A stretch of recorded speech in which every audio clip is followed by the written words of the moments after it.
Aloha! This is lesson 127 from A Course in Miracles with Hope Johnson. There is no love but God's. Perhaps you think that different kinds of love are possible. Perhaps you think there is a kind of love for this and a kind of love for that. A way of loving one, another way of loving still another. Love is one. It has no separate parts and no degrees, no kinds nor levels, no divergencies and no distinctions. It is like itself, unchanged throughout. It never alters with a person or circumstance. It is the heart of God and also of His Son.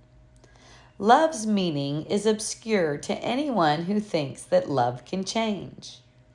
He does not see that changing love must be impossible, and thus he thinks that he can love at times and hate at other times.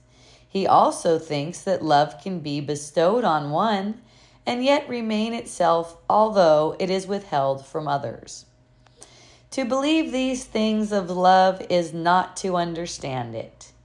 If it could make such distinctions, it would have to judge between the righteous and the sinner and perceive the Son of God in separate parts.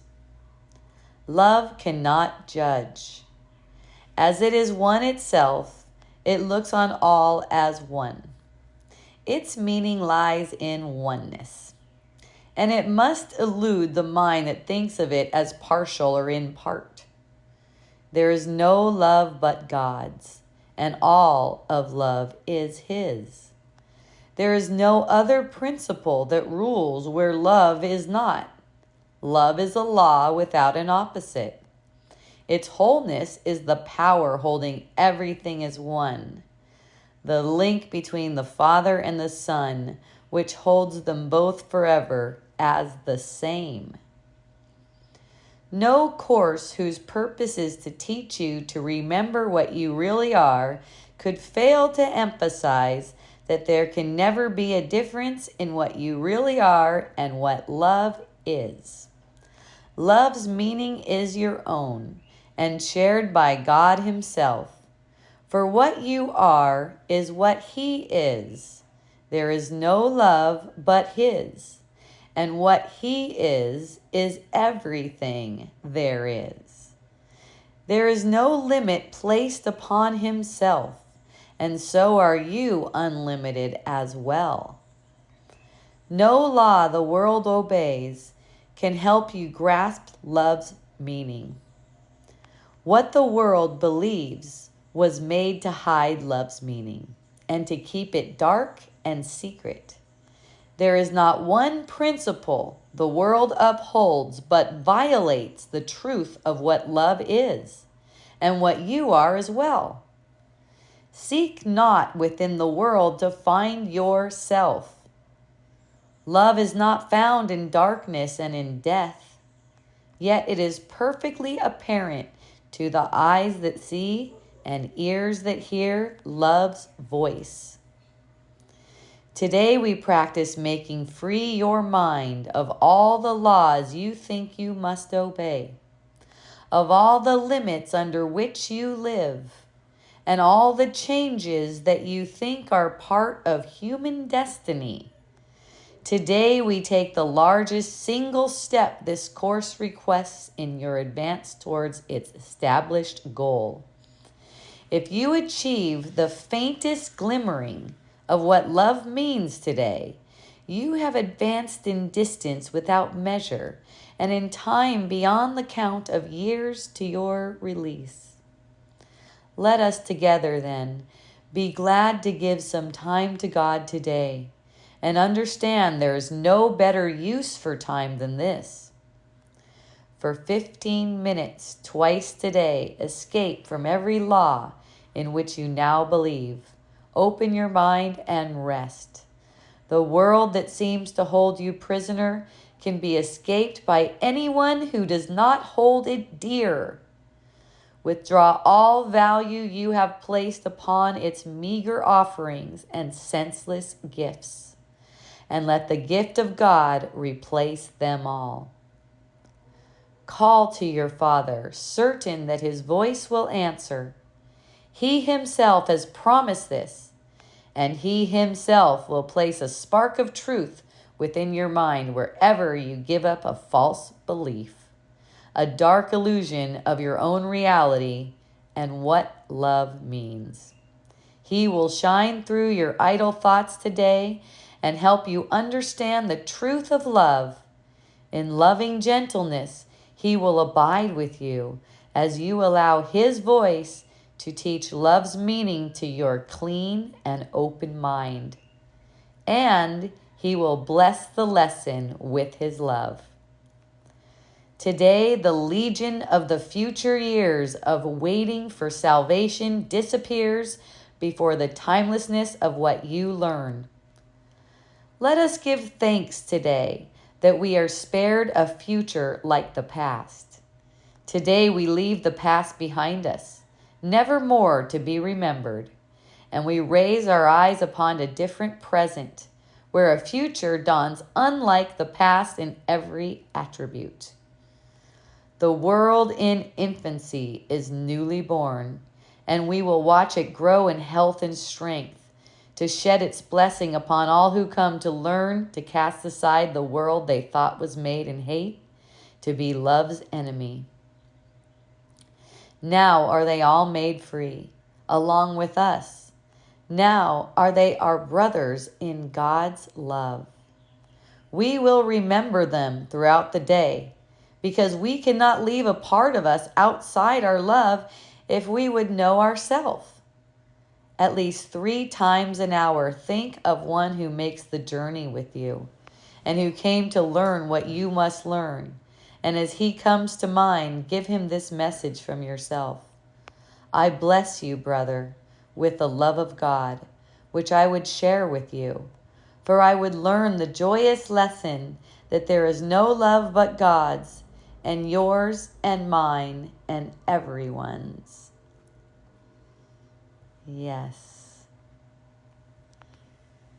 So in this practice of knowing that, learning to know that there's no love but God's, let's say not even really learning to know that, it's like learning to set aside the thoughts that deny that, because this is what you know already. Like these words are pointing to your inner awareness.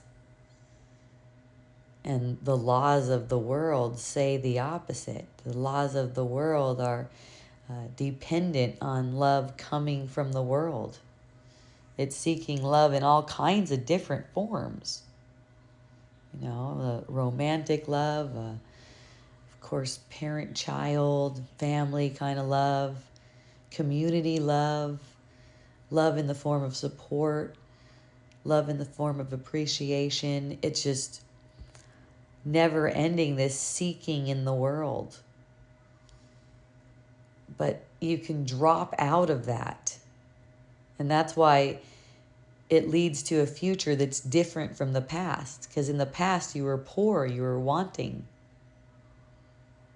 You were looking for the world to give you something, instead of getting your nourishment from within you. That's why they call it changing love, because as soon as you make a judgment and then decide you don't love that anymore, it's not real love. It was never love, yeah, right? It wasn't the everlasting love that you were created with. Right. Well, you know, when you think you love someone and it's a separate love, you love them for their attributes that you're projecting onto them. Those aren't even their real attributes. Right? So then when something changes and they show you something different, all of a sudden love can turn to hate. And that's just not, it was never love in the first place. That's what they call the laws of the world they're talking about in here. Yes, the laws of the world. Concepts. That's right. So you conditioned with these concepts about how love should be. That's not true love. It's not lasting love, because it has to go by these concepts. That's it. So it's just not. It's just shaky from the start. One of them is just the law of reciprocity. Like if you think that people should be reciprocating your love, so then you withdraw it because they're not reciprocating. Any concept that says I'm going to stop loving or giving if this happens. Right. It's a concept. Yeah. It's withholding love. And, here's the reason why you can never know true love if you wouldn't include everyone in it. Because love is one. And it talks a lot in this lesson about how love is oneness and that love is the same as oneness. So you haven't experienced love, at least since you started making yourself dream, until you've included all. Because if you just leave one part out, your love can't be whole. Right? Even if it's someone that seems distant. You heard about them. Maybe they're a murderer or something, and you just decide that they're not included. And it leaves you out of the whole. So bringing everyone back. And, part of this practice, too, is thinking of some brothers that are taking this journey with you and blessing them. Right? So you're starting to look at your brothers a different way. You're not looking at them as an ego. As an ego, it's like, what can I get from them? And even if you think, how can I help them? From an ego's perspective, you're getting something out of it. You're getting some relief from a guilty feeling, as feeling like a humanitarian, whatever, something like that. Whenever it's coming from the ego, it's all to puff up the self-image. Right? Relating with someone in love is, knowing them because you know yourself and you can understand what this journey is. And so you're not looking for them to do something for you to be worthy of your love.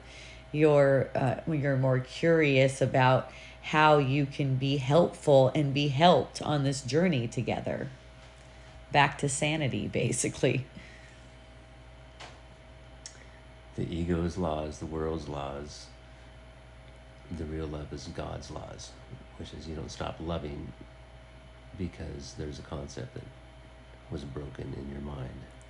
Right. It really wasn't love in the first place, if that can occur. Right. It's like real love doesn't change at all. It really doesn't change at all. So, what I notice is practicing this allows you to be in love. And it's a really relaxed state of being. It allows you to be in love and open to however this parody of a life seems to flow. It never even touches us. You said the word relax. That's kind of the key. Yes. Because the concepts always have some tension with them. That's right. Every concept about the world and about your imaginary self carries tension. And the thoughts of God are releasing tension. That's why there's only two directions to choose. And they're totally opposite. One's heaven and one's hell. There's not anything in between. We vote for the peace of God.